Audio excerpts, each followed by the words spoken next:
Okay? Nasa balance payable. Kailan na ba yan? Jinx bond. Jinx. Balance payable. Okay? Balance payable.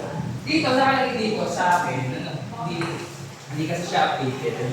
Free value option ang nakalagay. Sabi ko, free value option yung nakalagay ng title, pero ang discussion ng fair value option is only good for 2 to 3 pages. Ang diniscuss niya ay halos amortized cost.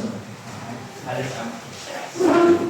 Okay? So for balance payable, i-define muna natin ang definition na balance payable. So it is when large amounts are needed, an entity may have to borrow from general public through the use of bond issue. So madalas kasi yan, pag umutang tayo, it's either small or large. Pag small money lang yung kailangan natin, saan tayo madalas umutang? Bahala sa ads. Sa ads. Yung 1-1,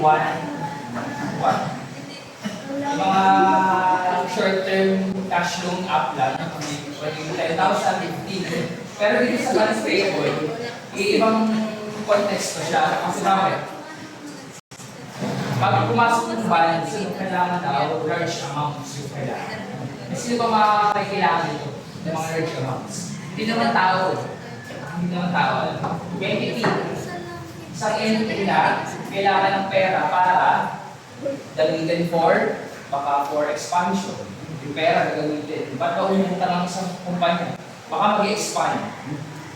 Baka ang branch niya, dito lang sa Cebu, baka gusto niya mag-expand sa Lian. Bukas siya ng maraming pera. For capital. Working capital niya. Ay, ano pa? Baka may ipapagawang building. Baka may bibili machinery. Yan ang mga reason ba't umuutang ang isang kumpanya. Okay naman, baka research and development. Okay? Baka ang entity, ang nature ng kanyang business ay more of a biomedical, okay? Mga pharmacies, yung mga gamot, yung develop na gamot, yun. Pag nag-research and development ka, kailangan mo mas maraming pera. Kailangan mo na utang. Ayun na ba utang? Eh dito sa mga corporation na mas malaki yung pera. Okay? Anong gagawin ng maraming corporation? Paano siya kumita? Charge ka ng interest. Okay? Charge ka ng malaking interest. Okay? Sa government, pwede din ba? Oo, pwede.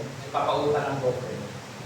O pag may narinig kayo ng mga treasury bonds, sa government din, ipapautang sila. Hindi may charge din na interest.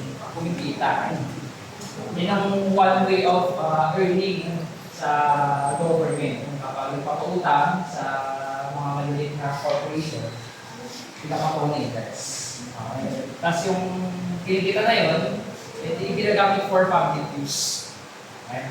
So, pwedeng corporation, pwedeng government ang magpautang sa isang maliit na entity. Okay?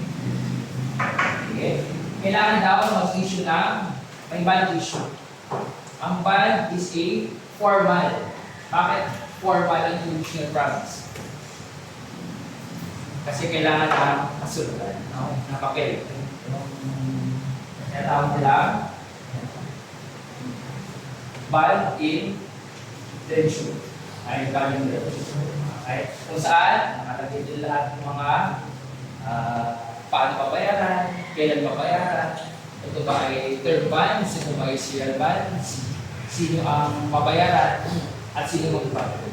Sino ang issuer, sino ang holder ng bond ledger. Okay, na utang. Okay? Paid under seal. Kung ibig sabihin ng paid under seal, kailangan notaryado. Okay? Notaryado lang. Under dito. To pay a specified sum of money at a determinable future date. Diba yung sa different type of funds, pwede siyang mabayaran at a certain future time. Like for example, kung term bonds, kung 2024 siya in-issue, baka 2027 pa. Okay? Mababayaran. Okay? Kung siya is real, every year, pinapaya. Okay? Nasabi ng terminable future. And to make a periodic interest, kailangan magbayad ng interest kung ano nakalagay din sa papel.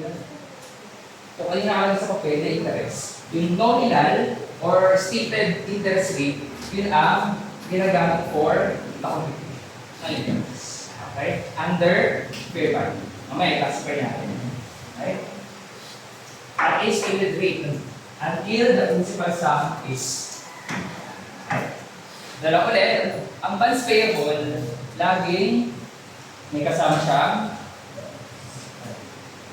discount or premium na hindi mo siya pwedeng i-iwalay. Okay?